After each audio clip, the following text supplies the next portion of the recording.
I seriously need to stop spending money, everybody. Welcome, everybody, to the monthly horror haul. It's October 1st. It's actually September 30th as I record this, but you're seeing it on October 1st, which means it's a great time to read my new book, The Christmas Morning Massacre, and its 4 sequels. They're all out on Amazon and Kindle. Links are down below in the description. But anyways, guys, I bought a ton of stuff. And I know I keep saying, I'm going to cut back on the spending, I need to put money towards publishing my own books and whatever, but I just keep finding stuff I want to buy, okay? So I bought a bunch of stuff, you guys. I did a few unboxing videos, so you guys probably already saw some of this, but I don't think you guys have seen all of it. But anyways, we'll start over here with the horror movies with the WNUF, or WNUF, Halloween special. This just came out from Vinegar Syndrome. This is one of the next movies I want to watch, and this movie, I guess it's supposed to be like a 80s horror movie that you're watching on TV, but like with commercials and everything included. It sounds really great. I can't wait to get into this one. I heard it's good. So that's what we picked up from Vinegar Syndrome, and then we picked up Body Double, which I kind of was going into this one expecting something like De Palma's other movies, like Blowout, like Sisters, like Dressed to Kill, like things that are more Hitchcockian, that are trying to be more, well, okay, here's the best way to put it. This movie was more of a trashy movie, which I'm fine with, but I thought I was getting into more something like a more serious, like darker movie that took itself more seriously. So that's what I was hoping for, was like a darker, serious movie. As a trash movie, it was good, but I was a little upset when watching it because I was like, oh, I thought I was going to get another like Blowout or Dressed to Kill or something. But, you know, for a trash movie, it was still good. And then we picked up my first ever order from Makeflix. We got a double feature of Death House and Terror Night. I picked this one up because my friend Andrew told me Terror Night's a good movie. I don't think he's seen Death House, and I almost said I don't know anything about Death House, but I don't know anything about either one. If Andrew recommends a movie, I'm pretty much guaranteed to like it, and I don't even like to know what these things are about when I buy them anyways. I like to be surprised, but you know, a movie like this one's kind of self-explanatory. We got Hollywood Chainsaw Hookers, the 4th greatest B movie of all time. We also got Evil Tunes, which Hollywood Chainsaw Hookers and Evil Tunes, both Andrew recommends. I don't know what these are about, I guess, except Hollywood Chainsaw Hookers, self-explanatory. We also got Bride of ReAnimator. I thought this one was Region B locked, so that's why I never got it, but then Andrew was telling me, oh, hey, some of those Arrow videos that say Region B, they're not Region B, and this one is Region Free, actually, so sweet. So I can't wait to watch this one. I was always sort of hesitant to watch the ReAnimator sequels, but then Andrew told me this one's actually really good. So this is another one that I know I always say this every haul, that I've got like a few that are like at the top of my list, and then like a year goes by and I never watched them, but it's at the top of my list, okay? Things get pushed back sometimes. And this one I had it in the stack with horror movies. This stack's supposed to be horror movies, and this one's like everything else. But I wasn't quite sure, because I don't know what A Clockwork Orange is about, but I don't think it's necessarily horror, but I think it's supposed to be a darker movie. But anyways, yeah, this 4K just came out. I know nothing about it, so go figure. I spent $25 on a movie I know nothing about. But that concludes the stack of horror movies, and then these movies over here are basically everything else. So we got The Room, and it's signed by Tommy. And if you guys want to get it signed, order The Room from Tommy Wiseau's website, and when you order it, just put in the notes that you want him to sign it, but be aware he signed the plastic, so it's not like the paper that's inside the plastic. It's actually the plastic, so I need to find plastic to put around my plastic. But yeah, he signed it, so that's pretty cool. I picked this up because I saw the movie Disaster Artist, and I loved it. And so, of course, now I have to see The Room. So I picked up The Room, but haven't watched it yet, of course.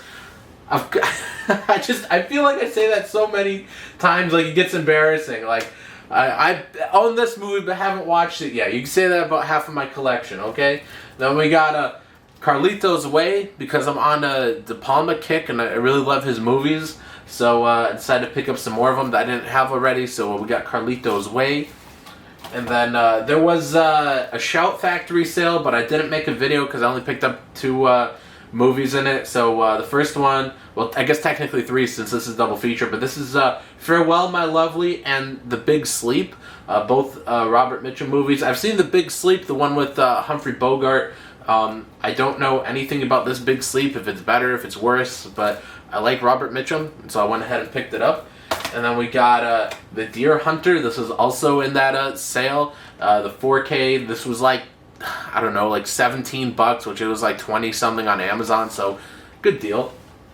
And then these next 3 movies all have a theme with them, and that's movies about making movies. Like, it's weird, like, when it comes to like a book where the character's an author, I kind of cringe. Like, if it's like a book about making books, I don't like it necessarily, right? But when it's like a movie about making movies, I just love it. I just love it. So we got a Hollywoodland, which all I know is it's a movie about making movies, okay? And it was like $3 from Disc Replay. So went ahead and got that. Also got The Cats Meow, which is a movie about making movies. I've seen like 30 seconds of this because I've seen an interview with the director, Peter Bogdanovich, one of my favorite directors and one of my favorite non-horror movie directors. And I've seen just a little clip of this because, you know, you watch interviews and they'll sometimes show little clips of the movie. So I've only seen like the 30 seconds of this movie, but I was interested enough to buy it.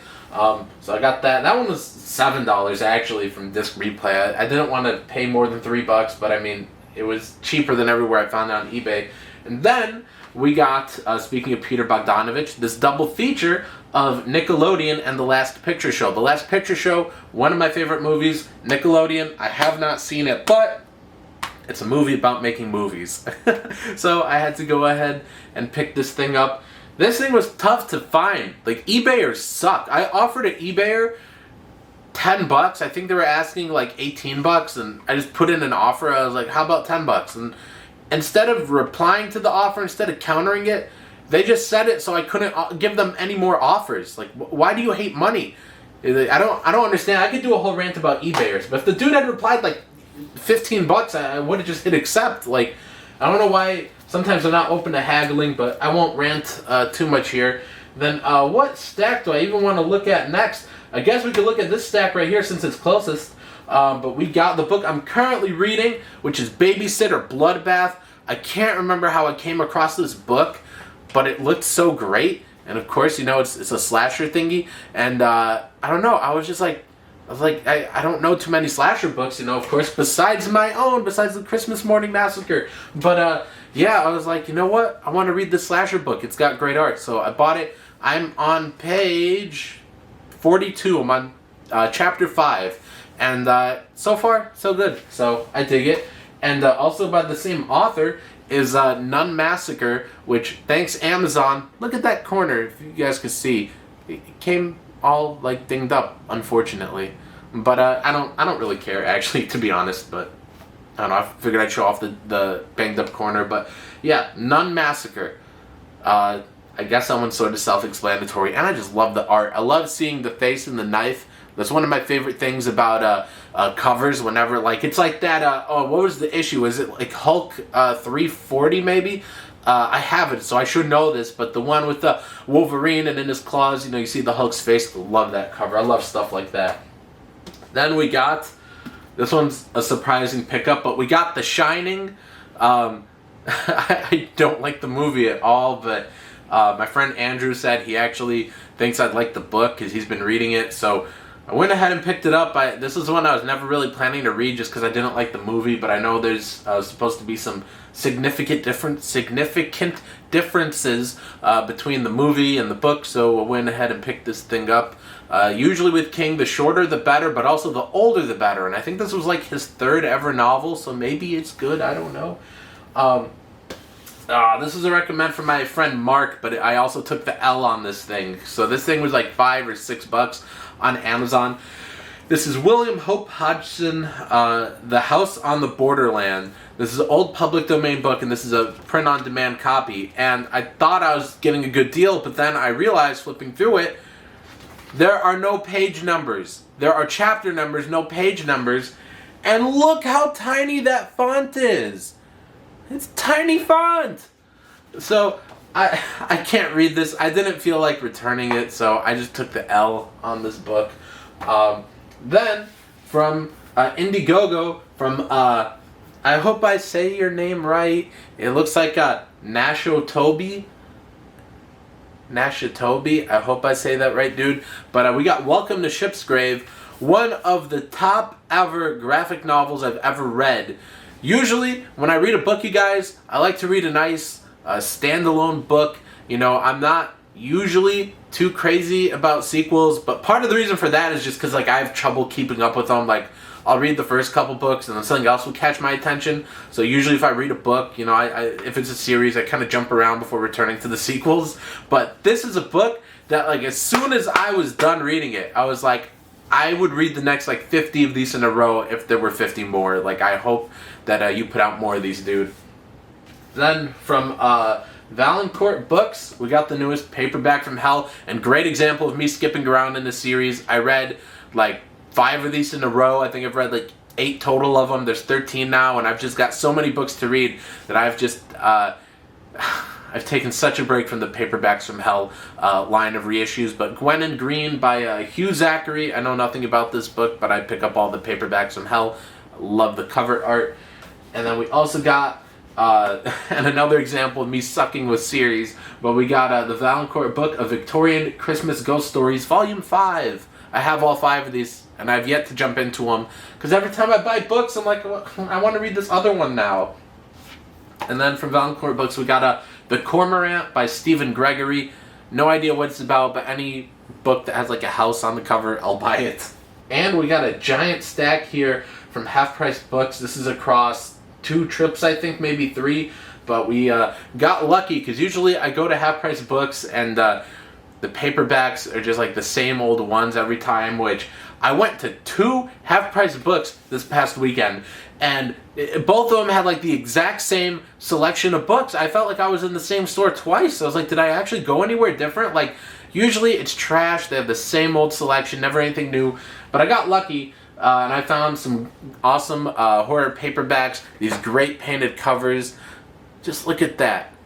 Can we just appreciate that? I love these painted covers. But this is Daphne du Maurier's Echoes from the Macabre, Tales of Quiet Terror. Daphne du Maurier, I've never read any of her books, but I like at least 3 movies that are based off her books. Rebecca, that Alfred Hitchcock directed. I'm going to leave that blooper in. Rebecca, that Alfred Hitchcock directed. And also The Birds, which Alfred Hitchcock directed, and Don't Look Now, which I can't remember who directed, but which I think that story is also in this book. But yeah, I like at least 3 movies that are based off her stories, novels, whatever. So yeah, I will be digging into this one day. As you know, I've got such a big pile of books to read. And then we got this one called Nightstone. And the sticker is kind of covering up a little bit of the author's name, but I don't really care who this is. I bought it for that nice throwback cover. I don't know if I'll ever read this thing. I buy some of these just for the covers.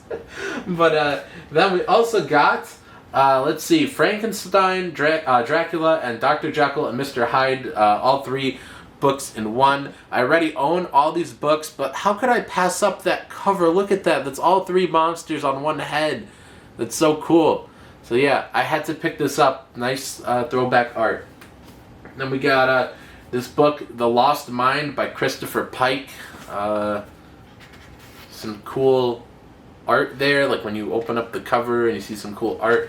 Yeah, I don't know anything about that. We got Pet by Charles L. Grant. Cool-ish cover art. Not like the best cover art, but I was like, you know what? I'm buying all these other dumb books, so might as well just get this one. So there we go. And then got this one. It doesn't have a cool cover, but it looked kind of cool. And this is Monster by Frank Peretti. Yeah, I know nothing about this thing, but I picked it up. I mean, it was $4 and it's a long book. You know, there's some value there. This one was a heartbreaker and a surprise because I started to read this book, guys, and it was a rare one that made it to my did not finish. Donald E. Westlake, Castle in the Air. I love Donald E. Westlake. I read 2 books from him that were absolute bangers. One was called 361, and the other one was called Double Feature. Double Feature must be in my top 5 or 10 books of all time. Loved that book. And so this was, I don't know, I was expecting to like this. It's like those other 2 books. It's from Hard Case Crime, and I was expecting to like this one, but it was such a drag to read. It's just boring. I don't know how far I even got into this thing when finally I just had to stop. I don't think I even got far. I might have gotten like 30 pages in, if that. I don't know, 30 or 40 maybe. I just wasn't feeling it. So that was heartbreaking. And then, but also speaking of a Donald E. Westlake, we got the first 2 books in his Parker series that are written under his pen name Richard Stark. So we got The Hunter, which is the first book in the Parker series, and then we got The Man with the Getaway Face. So I hear nothing but great things about these books, and so yeah, these ones, I'm going to say it, they're up there with some of the next stuff I want to read, but I'm sort of set on reading some more horror books, because I've been reading a lot of crime books, and now that it's October, I'm going to get back a little bit more into reading some more horror books, so that's why I'm reading Babysitter Bloodbath right now.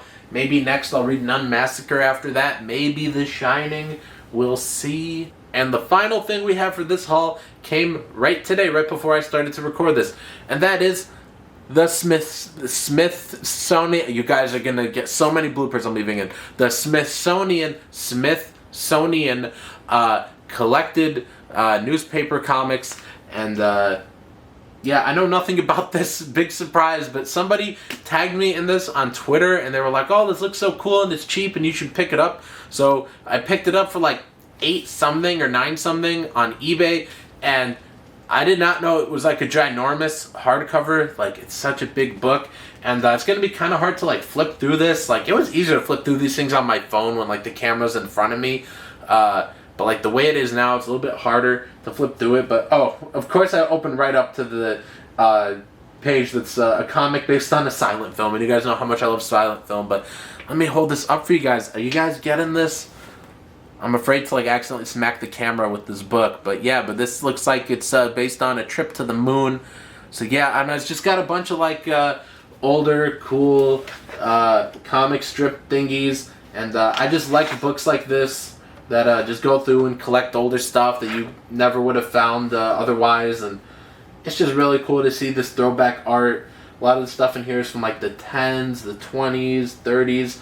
I don't know if there's an exact year on here, like the whole like date range. And what am I doing, like looking at this off camera? Like, I gotta hold this up for you guys, but like, look at that. Okay, so this one right here that you guys can see is let's see, Boston American, July 9th, 1905. What a throwback.